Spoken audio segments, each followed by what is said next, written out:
Assalamualaikum warahmatullahi wabarakatuh. Sobat muslim yang dimuliakan Allah, semoga Allah memberikan kesehatan pada kita semua. Salawat dan salam semoga tetap tercurahkan pada baginda Nabi Muhammad sallallahu alaihi wasallam. Kali ini saya akan berbagi tentang wahdatul wujud, konsep yang ingin menyatu dengan Tuhan. Wahdatul wujud merupakan ilmu yang tidak disebarluaskan secara umum. Di Nusantara penganut wahdatul wujud adalah Syekh Siti Jenar yang dihukum mati akibat pemahaman ini. Wahdatul wujud berarti kesatuan wujud. Wahdatul wujud terbentuk dari pertemuan dimensi tasawuf dan filsafat. Wahdatul wujud dibawakan oleh Muhyi al-Din Arabi yang lahir di Murcia, Spanyol tahun 1156 Masehi.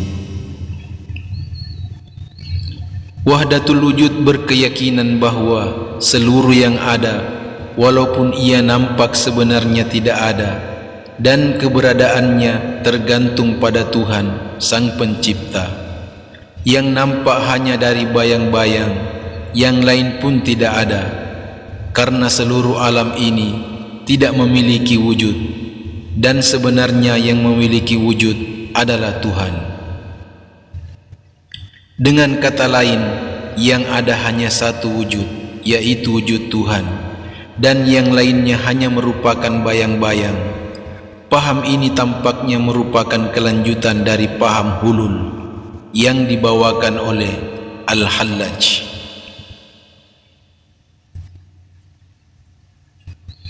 Konsep hulul menurut Al-Hallaj, hulul berarti pengalaman spiritual seorang sufi sehingga ia dekat dengan Tuhan, lalu Tuhan memilihnya, kemudian Tuhan menyatu dengannya. Dalam Hindu pemahaman ini dapat diterima, namun dalam Islam maka tentu saja para ulama akan menolaknya. Apapun istilah yang dipergunakan, keadaan bersatu merupakan puncak dari proses penyederhanaan, di mana jiwa secara bertahap diisolasi dari hal-hal yang asing dengan dirinya sendiri, kecuali terhadap Tuhan. Tidak seperti nirwana yang semata-mata dianggap sebagai penghentian individualitas. Makna fana dalam sufi dianggap sebagai kelenyapan.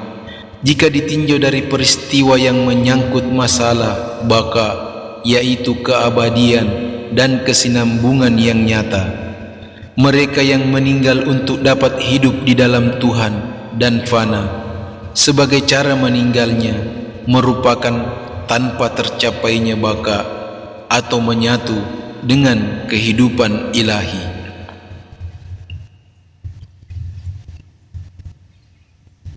Pada permulaan abad ke-10, Husain ibnu Mansur yang lebih dikenal sebagai Al-Hallaj telah meninggal secara menggenaskan di Baghdad.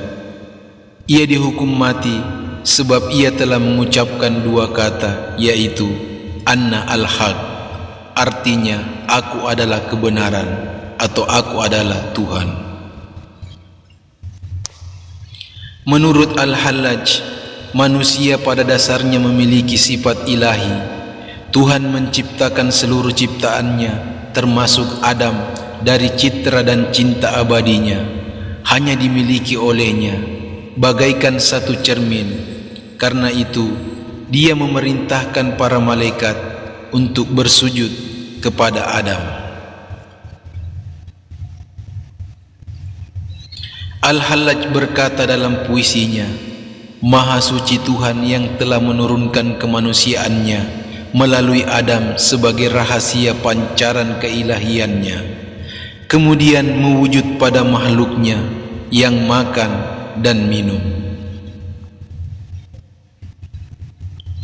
Al-Hallaj dalam karyanya Kitab Al-Tawasin berpuisi yang isinya, jiwa itu tercampur ke dalam jiwaku ibarat anggur yang tercampur air murni. Apabila sesuatu menyentuhmu, akan pula menyentuhku. Wahai di dalam segala hal, Engkau adalah aku dan lagi. Aku adalah Dia yang kucintai, dan Dia yang kucintai adalah aku. Kami adalah dua jiwa yang bersemayam dalam satu raga. Jika Engkau melihatku, maka Engkau pun melihat Dia, dan jika Engkau melihat Dia, Engkau akan melihat kami. Al-Hallaj dihukum mati, tetapi ia dihukum bukan karena melakukan dosa terhadap kebenaran, tetapi ia dihukum karena tindakan yang dipandang bertentangan dengan hukum. Ia telah membuka rahasia Tuhan dengan mengumumkan segala yang dianggap sebagai misteri tertinggi yang seyogyanya hanya boleh diketahui oleh orang-orang yang terpilih saja. Selanjutnya, Al-Hallaj berbicara di bawah pengaruh ketidaksadaran dari ekstase. Ia membayangkan bahwa dirinya telah bersatu dengan Ilahi, padahal ia hanya bersatu dengan salah satu sifat Tuhan. Dalam keyakinan mereka, ketika ia berbicara Anna al-Haq, bukanlah Al-Hallaj pribadi, namun Tuhan sendiri berbicara sebagaimana adanya, sebagaimana Tuhan berbicara kepada Nabi Musa alaihissalam.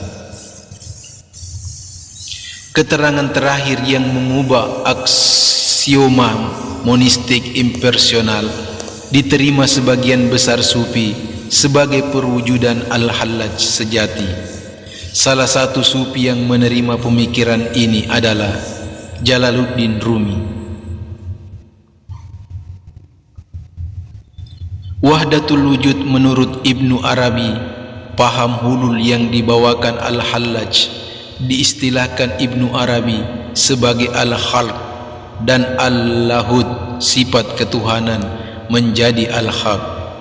Al-Khalq dan Al-Haq adalah dua aspek yang terdapat pada segala sesuatu. Al-Khalq adalah aspek luar dan Al-Haq adalah aspek dalam. Al-Khalq mempunyai sifat kemakhlukan dan Al-Haq mempunyai sifat ketuhanan. Dengan kata lain, dalam setiap yang berwujud itu terdapat sifat ketuhanan dan sifat kemakhlukan.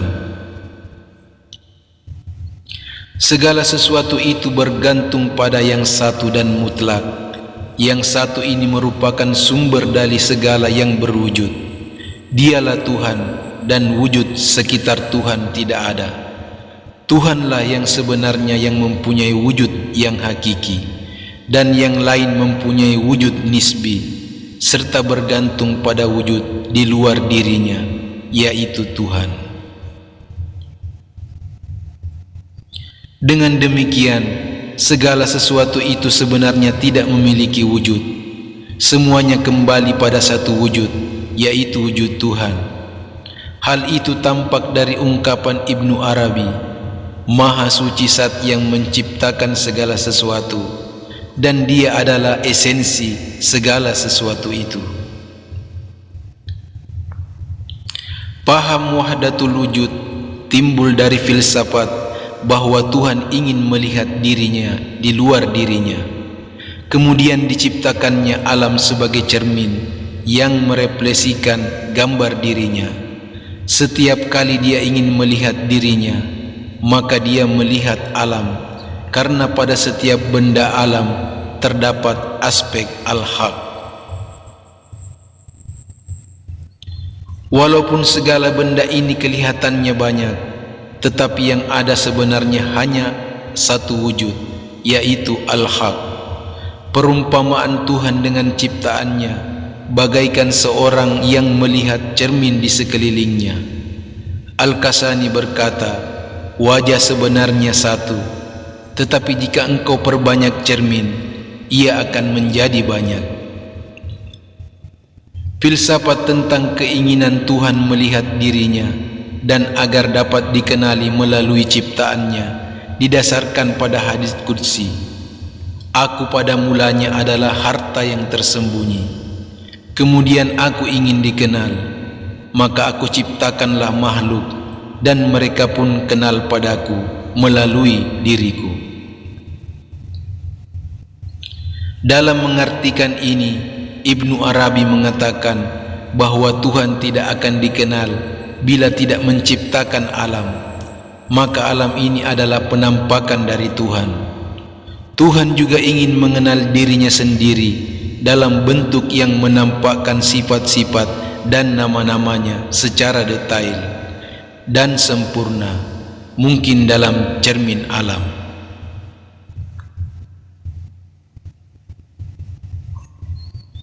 Dalam paham wahdatul wujud dikenal keberadaan Tuhan dalam kesendiriannya yang mutlak, tidak dikenal dan tidak mempunyai sifat. Keadaan ini disebut ama atau ahadiyat. Kemudian Tuhan berada dalam keadaan sifat-sifatnya yang potensial agar dapat terlihat oleh dirinya sendiri. Keadaan ini disebut huwiyah. Ia ingin dikenal dengan menciptakan alam raya ini.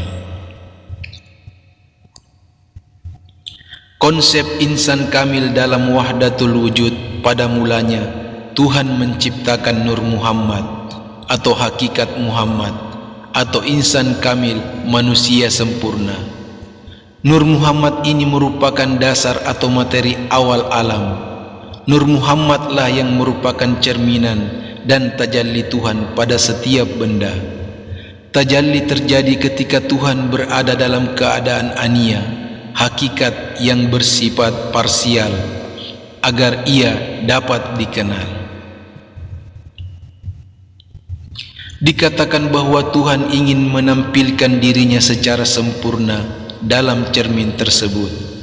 Namun, ternyata pada alam kebendaan tidak ditemukan kesempurnaan.